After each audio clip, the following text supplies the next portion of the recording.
Se puede cocinar con el aceite de oliva. Es mejor comprar un aceite de oliva que en la etiqueta diga apto para freír. Bueno, estas son algunas de las preguntas que a veces hay sobre el uso del aceite de oliva y hoy vamos a hablar precisamente de esas y muchos tips más. Soy Melissa Sánchez, facilitadora en alimentación, hábitos y salud y profe de cocina y alimentación consciente. Acompaño a las personas para que puedan adaptar a su estilo de vida y su necesidad personal los hábitos que tienen que ver con la alimentación, un estilo de vida que nos lleve a la prevención de enfermedades. Y hoy precisamente quiero compartir contigo unos tips de cómo debemos usar el aceite de oliva para que lo integremos en nuestra cotidianidad y que realmente podamos aprovechar al máximo sus beneficios de una forma que podamos hacer con confianza. Entonces vamos a hablar un poco de estos temas y vamos a comenzar precisamente respondiendo a esa primera pregunta de ¿se puede o no se puede cocinar con el aceite de oliva?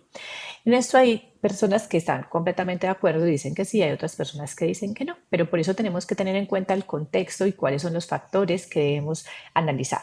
Lo primero es que para saber si se puede cocinar con un aceite de oliva hay una cosa que se llama punto de humo y es la temperatura máxima a la cual se puede calentar un aceite porque a partir de ahí se quema. Cuando cualquier grasa de cualquier tipo se quema, se empiezan a desarrollar unas sustancias tóxicas que nosotros después vamos a consumir y esas sustancias tóxicas no nos convienen. Por esa razón se deben respetar los puntos de humo. El aceite de oliva, según las últimas investigaciones, tiene un punto de humo de 200 grados centígrados en una investigación que se hizo en Australia. Pero hay otras personas que en otros análisis han dado que su punto de humo es de 180. Esto puede variar dependiendo del tipo de oliva y de algunas variables. Pero es importante que tengamos en cuenta que tiene un punto de humo que nos permite cocinar en unas temperaturas a fuego medio o bajo, donde no excedamos esa temperatura de 180. Pero hay otra cosa que tenemos que tener en cuenta para poder saber si podemos cocinar o no con el aceite de oliva y es que tan estable es esta grasa cuando reacciona con las cosas del entorno, como por ejemplo el oxígeno, el agua que tienen los alimentos u otras cosas que tienen los alimentos. Y es en ese mismo estudio que se hizo en Australia, se hizo, digamos que un análisis parcial en el que se dio que sí efectivamente es más estable que otros aceites con los que se comparó y que no reacciona tan fácilmente ante el oxígeno y que se puede cocinar con él durante tiempos prolongados, siempre y cuando respetemos esa temperatura de 180 grados centígrados. Entonces, para resumir y para que tú quedes más tranquilo, la respuesta es sí. Se puede cocinar con el aceite de oliva, pero debes utilizarlo a temperatura media o baja para que no dañemos la temperatura y no superemos los 180 grados centígrados. Se puede hacer con frituras, pero teniendo en cuenta que precisamente un buen proceso de frituras es no exceder esos 180 grados centígrados. Y si vamos a la realidad y a la vida real, pues vemos que en la cocina mediterránea, en España, en Italia, en muchos países de ese sector se ha utilizado de hace 1000 años, miles de años el aceite de oliva en la cocina y que de hecho ellos incluyen frituras en su alimentación y aún así esa dieta se ha estudiado mucho precisamente porque tiene baja incidencia de enfermedades cardiovasculares. Pero lo importante es que entendamos qué es una buena fritura y lo voy a poner en palabras colombianas. Y es, aquí en Colombia sabemos que para hacer buñuelos no podemos tener aceite ni muy caliente ni muy frío, porque cuando el aceite está muy caliente los buñuelos se revientan y cuando el aceite está muy frío los buñuelos no quedan cocinados por dentro y quedan crudos y se hunden. Entonces esto realmente es el secreto de una buena fritura y no solamente funciona para los buñuelos, cosa que obviamente no estamos teniendo en cuenta en la alimentación saludable, sino para cualquier proceso en el que vas a utilizar grasas para fritar. Y es que no podemos exceder las temperaturas y tenemos que mantenerla en un nivel constante para que no se nos quemen los alimentos ni el aceite y para que tampoco nos queden crudos. Pero también está la otra técnica que es utilizar poco aceite y hacer como una especie de fritura con poco aceite que parezca la plancha. Entonces aquí ya te di unos tips. Ahora vamos a continuar con nuestro siguiente tema. El segundo tema de hoy es precisamente, bueno, pero es que hay unos aceites que en la etiqueta dice que son para freír, entonces debo comprar ese. No. Si no te has visto el video, te recomiendo que vayas a mis videos y veas cómo comprar un buen aceite de oliva. Y la idea es que siempre compremos un aceite de oliva virgen extra, que es el de mejor calidad. Pero resulta que esos aceites que dicen que sirven para freír son aceites refinados mezclados con el aceite de oliva virgen. Y la idea es que esos aceites son de menor calidad. Y además, en general, yo no recomiendo ningún aceite refinado y te explico por qué. Para refinar un aceite, lo primero que pasa es que se hace un proceso de extracción con temperaturas altas y ahí ya muchas veces se queman los aceites. Además, después de ese proceso de extracción se utiliza utilizan unos solventes, durante ese proceso de extracción se utilizan algunos solventes como por ejemplo el hexano que son tóxicos.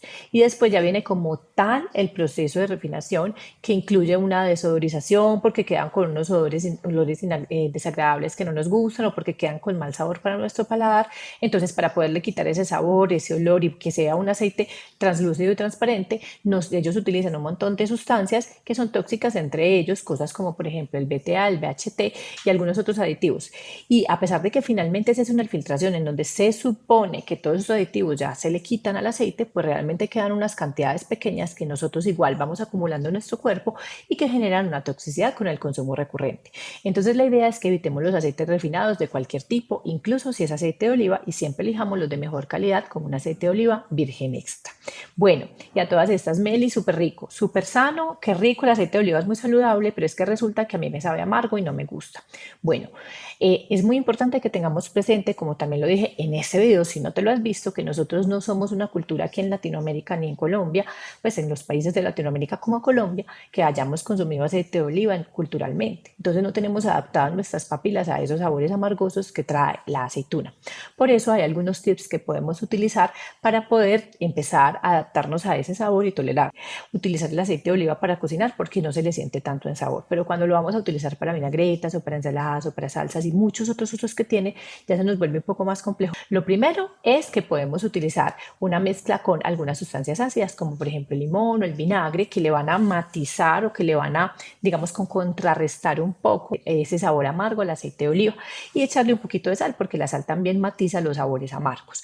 Lo segundo es que también podemos hacer recetas en donde mezclemos el aceite de oliva con otro tipo de grasas que nosotros tengamos más asociadas en nuestro paladar, como por ejemplo el aguacate, el aceite de ajonjolí, y de esa manera podemos jugar con los sabores y lograr cosas que realmente nos gusten, como la receta que vamos a hacer hoy. Entonces, para finalizar, vamos a hacer una receta de mayonesa de aguacate en la que aprenderás cómo matizar ese sabor del aceite de oliva con otras grasas súper saludables como el aguacate. Entonces, la preparación es muy sencilla. Primero vamos a poner a calentar suficiente agua en una olla hasta que empiece a hacer las primeras burbujas, y cuando empiece a hacer las primeras burbujas en el fondo, no las burbujas grandes, sino las burbujas del fondo, ahí vas a poner los huevos y los vamos a sumergir durante 3 minutos y vamos a dejarlos para que se haga una pasteurización y podamos garantizar que el huevo no esté contaminado con salmonela. Después, ahora sí, lo vamos a retirar e inmediatamente lo vamos a enjuagar con agua fría y vamos a ponerlo en la licuadora. Entonces vamos a poner los 2 huevos en la licuadora, que ya están pasteurizados. Mira que él queda casi que crudo.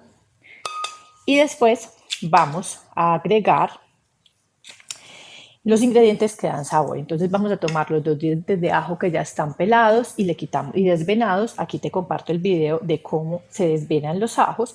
Vamos a poner jugo de limón, que debe estar colado, porque si no lo cuelas, estos pelitos que tiene el jugo de limón, que tiene limón, lo ponen amargo, entonces se te va a poner amarga la preparación y se te va a dañar más rápido. Y finalmente le vamos a poner 2 cucharadas de vinagre, y el otro ingrediente que da sabor, que en mi caso va a ser el perejil seco, pero que tú puedes ponerle o perejil fresco, un poquito de perejil fresco sin los tallos, porque los tallos amargan, o un poquito de cilantro.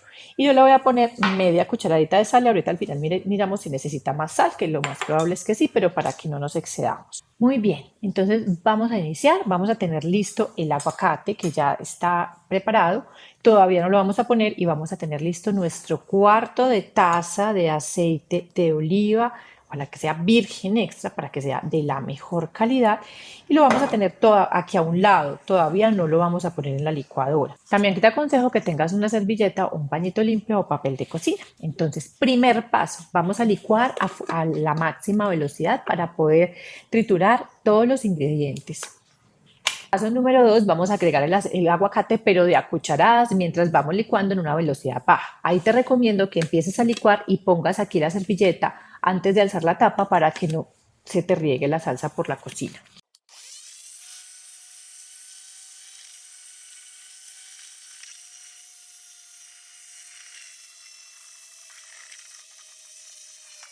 A medida que vamos licuando, vimos que la salsa se va poniendo un poquito más cremosa, aclarando su color. Siempre va a tener como una tonalidad o amarilla o verde por el color del aguacate y también depende si utilizaste perejil fresco o seco.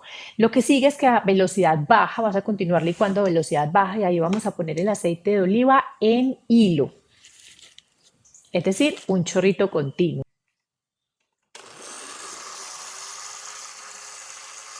Ahí podemos ver que el remolino de la mitad de la licuadora ya se cerró, eso quiere decir que ya la mayonesa está lista y es momento de verificar cómo está la textura de esta mayonesa, de verificar que sí parezca efectivamente una mayonesa, ahí miramos la textura y finalmente vamos a probar para mirar el punto de sal, porque puede necesitar más sal.